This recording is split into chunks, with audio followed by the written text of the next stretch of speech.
So now I want to talk about the movie Obsession, the one that came out this year. The sort of horror, psychological thriller, um, which is basically like a very sort of, I think, Gen Z or even millennial movie, especially from a male protagonist gaze or perspective where um, the main male protagonist gets his number one wish, which is to have a sort of submissive, clingy, over pleasing like girlfriend. Um, and of course, it does not go as intended.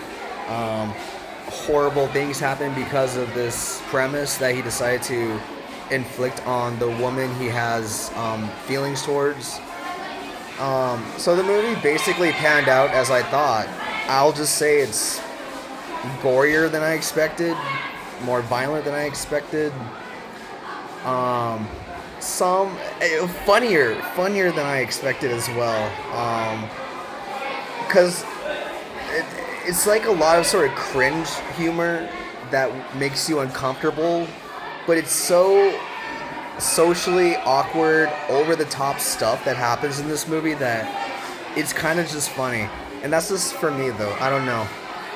Like, anyway, going back to the sort of male incel perspective that this movie sort of like explores and how it's a very like unhealthy perspective to have for yourself or for me as a male person or like females or for anyone who has a sort of that sexist misogynistic perspective.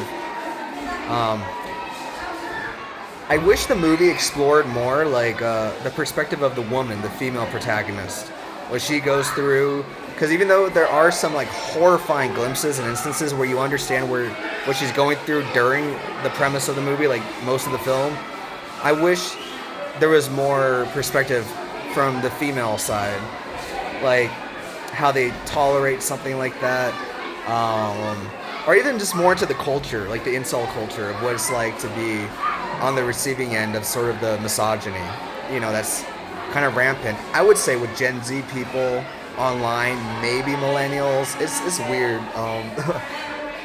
Generations are changing. Like I'm 34, but I can still kind of relate to some of the perspectives that are discussed and talked about in the film. But anyway, Obsession is pretty good. I mean, you don't even have to see it from a political standpoint. You can just watch it as like a horror movie, and it's entertaining enough at that.